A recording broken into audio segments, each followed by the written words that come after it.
How's it going, everyone? I'm Keegs, and let's talk The Sandman. Also, this is going to have spoilers. Overall, I really enjoyed this show. I'm not really too familiar with the comic run, but in the show, at least the first half of the season I thought was insanely good. The second half had a few meandering points that I think could have been done more concisely, but overall, it was still pretty good. Honestly, I think you could have cut almost the entirety of the diner episode. I feel like it really started to drag into the middle of that episode, and I was like, okay, come on, let's get to where we're going already.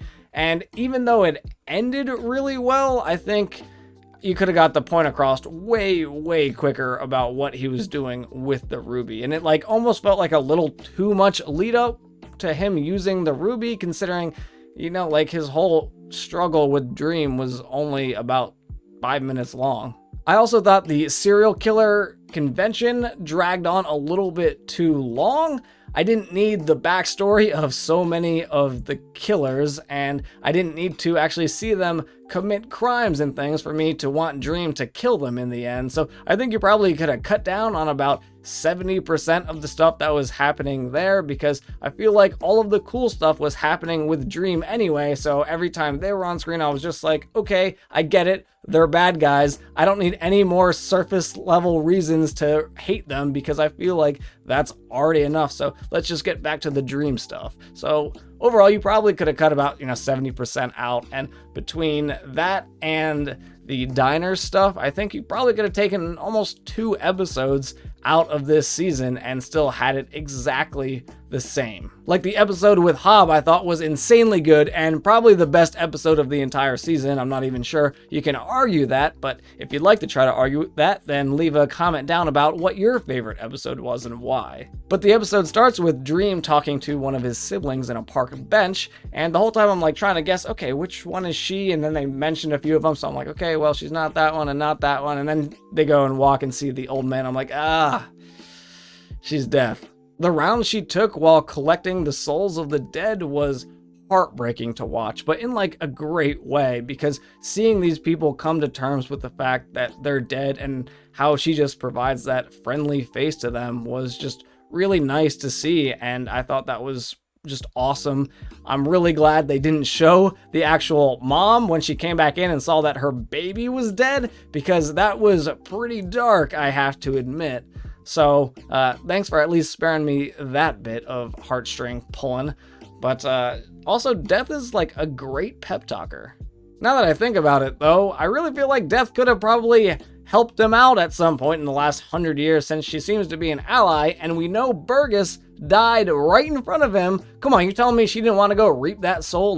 What, is she too scared to go in that house because originally they were trying to trap Death? So she's like, I'm not going anywhere near that thing.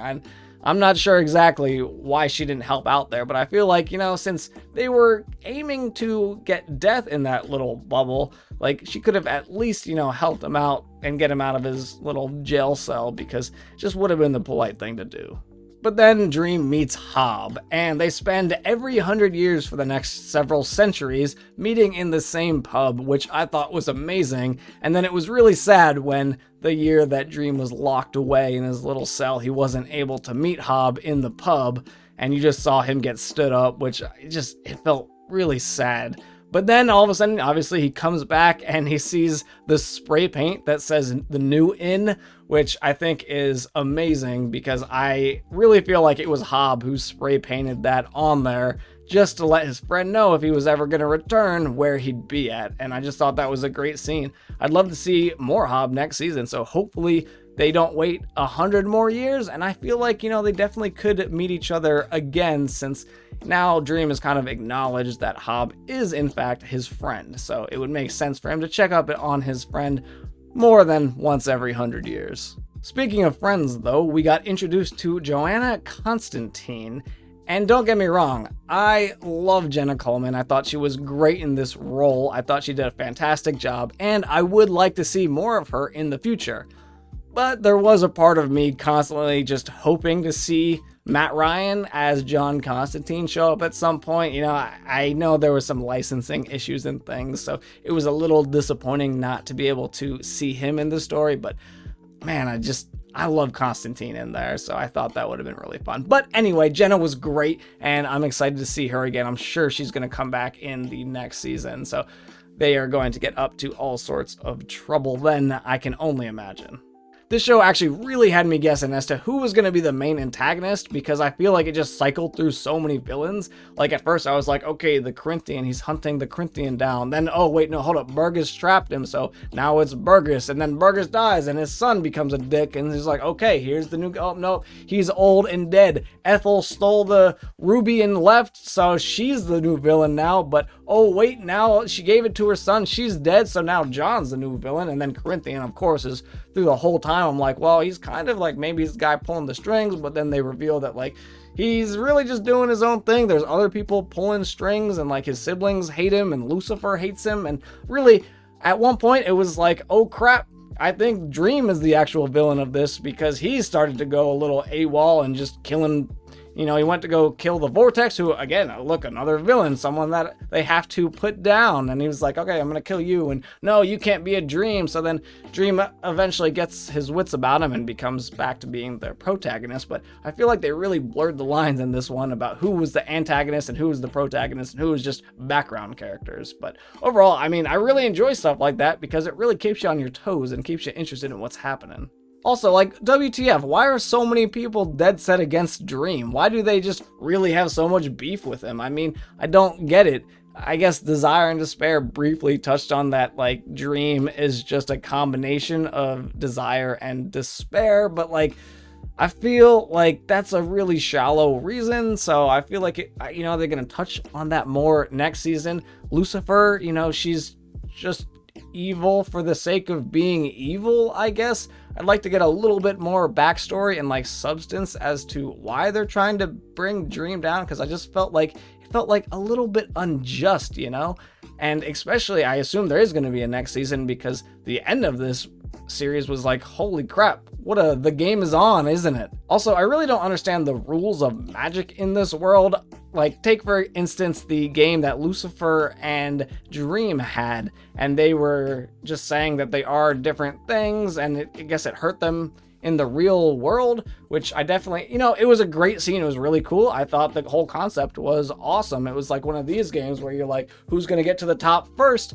And I really like that. But all I'm saying is I just don't understand the magic piece of it. And also, like, WTF, why can any just regular demon can choose Lucifer to be their champion? Like, she seems like she's got bigger shit to do than I mean, maybe she just wanted to spite Dream, that's why she accepted the challenge, but like, it seems a little unfair if anybody can just call on Lucifer to be their personal champion. And it seems a little petty, and I feel like generally Lucifer would not be too happy with like being called to be someone's champion. Like, wouldn't that happen every so often? Like, every time someone gets challenged, like, oh, I call Lucifer, go ahead, fight for me, boss. I don't know, seems crazy to me. Also, I wonder if Rose is going to be a big part of the next season, because she kind of lost her powers as the Vortex, so I really feel like not much should revolve around her at this point, but she just felt like such a big character for the last half of the first season, so I guess it would be interesting to not have her in it at all. Though, I guess, you know, her friend Lyta is having a dream baby now, which, again, I don't understand the magic rules. Like, why is that baby still alive? I don't get it. Can Dream just do the whole, like, hand-wavy thing and, like, wave away her baby because it's part dream? I mean, but is it? Like, it's part ghost, but the ghost was conceived in a dream, so you know, like I said, I don't understand the magic piece of this. But anyway, he said he's coming for that baby, and I know that we were supposed to feel bad for her, like, oh no, someone's coming to take away her baby, but honestly, like, I agree with Dream. He's probably right. That baby probably should be in the dream world. It was conceived there. It's half ghost, half dream, half human. I don't know, 3 halves of a whole, eh?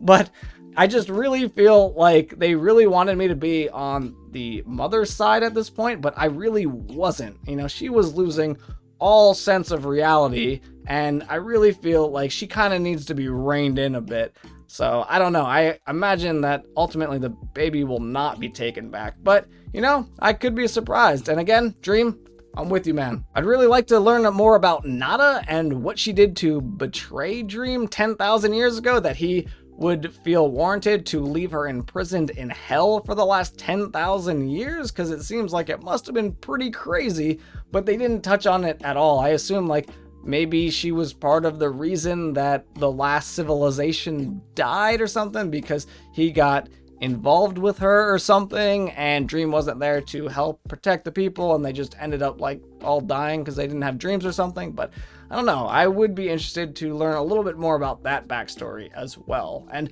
oh my god, I almost forgot, the Raven Matthew, he was perfect. I loved him. Overall, though, I really like this show, and I can't wait for next season. In fact, I think Netflix just dropped 2 new episodes, one of which is animated, one of which is live action, so I'm definitely going to go check those out. I'm not 100% sure if those are canon to this storyline or not, or if they're just like mini adaptations of things, but I'm really interested to check that out. But let me know, what did you think of The Sandman? I'm Keeks, and I will catch you all next time for some more comic book content.